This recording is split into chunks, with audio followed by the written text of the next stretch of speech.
Hey everyone, welcome to my channel. My name's Lee. You're watching Dark Arts Creations, and these are the books I'm most looking forward to in March 2026.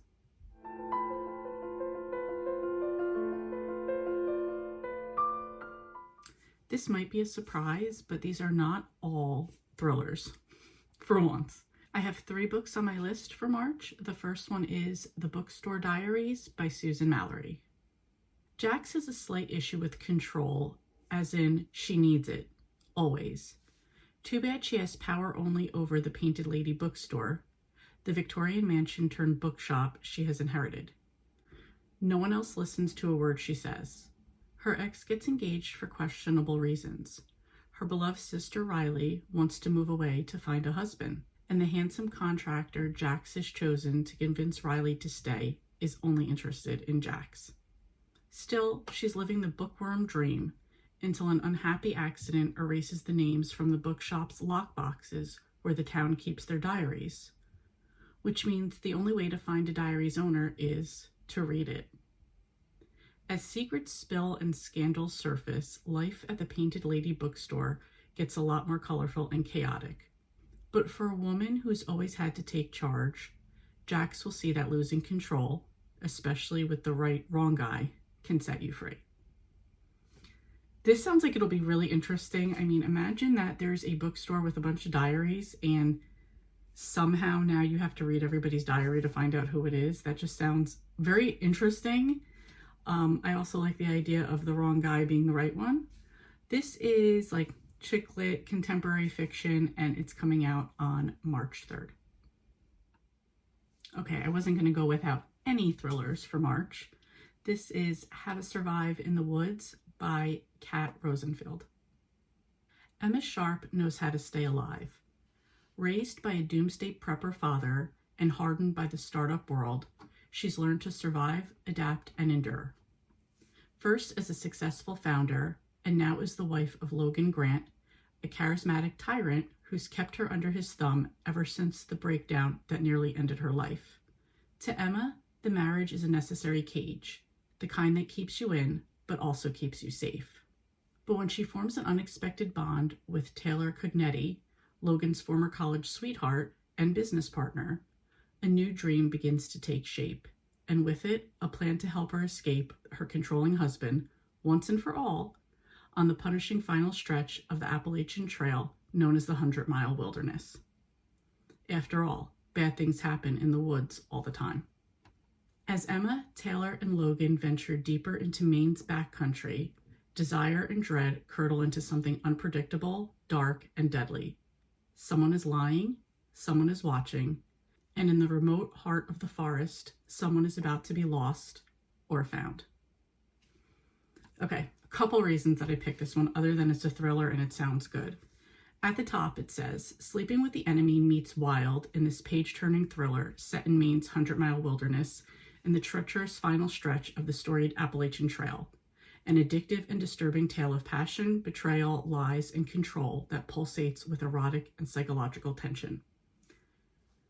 I love the thriller aspect. I love that we're going to go into the woods, but side part of me that I'm kind of low-key obsessed with is I love watching people that do the Appalachian Trail in real life. So there's plenty of people I watch that have done it. And the part that even the most experienced hikers kind of get a little anxiety about is the 100-Mile Wilderness.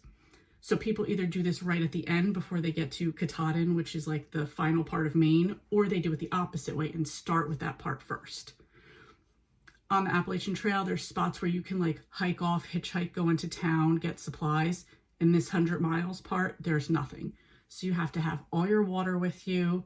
You have to have all your food with you, and you've got to be prepared for that 100 miles. So since I already kind of know about that from watching other people's videos about real life doing it, I'm very excited to see how it plays out in this book.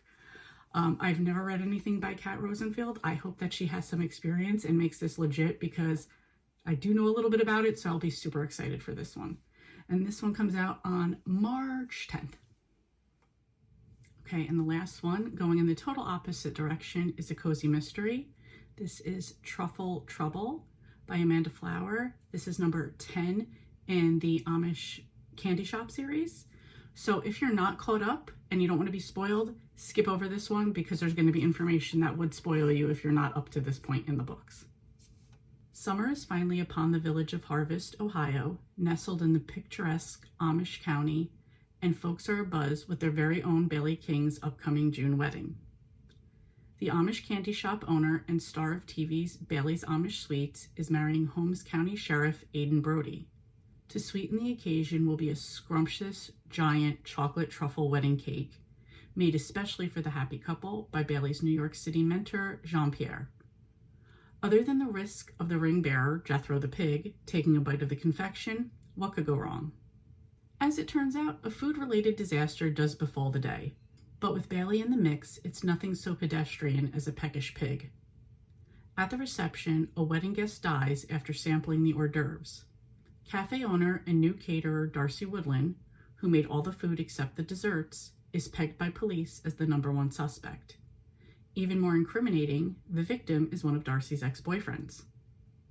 Still, Bailey is friends with Darcy, and she's certain the young woman is innocent. Even before the first dance with her new husband, Bailey's on the case. Can she help solve it in time for her honeymoon, or will the killer try to end her happily ever after before it's even begun? If you're already into Amanda Flower, if you're already into the Amish matchmaker, candy shop, Harvest, Ohio, you already know what this is about. But if not, I feel like that gave you a good example. Bailey's family, she's not Amish, her family is. Her grandmother, she wound up coming to Harvest to help her grandparents with their candy shop. She wound up getting her own TV show. She's been dating Brody for quite a while. Much to his mother's excitement, they're finally getting married. And of course, there has to be some drama because it's a cozy mystery. There has to be a death. And I feel it's always one of Bailey's friends or coworkers or relatives that are getting the blame for it. So looking forward to this one. I love these series, actually. This one's going to be coming out on March 31st. So that's it. Those are the 3 books I'm most looking forward to coming out in March. Are any of these on your list? Will they be on your list? And if not, please tell me which book you're most looking forward to in March, because I'm always on the lookout for new books. Thank you so much for watching, and I will see you next time. Hey, thank you so much for watching. Your support means a lot to me, and I love connecting with our amazing community. If you enjoy my content, please like and subscribe to stay updated with my latest videos. Thanks again, and I'll see you next time.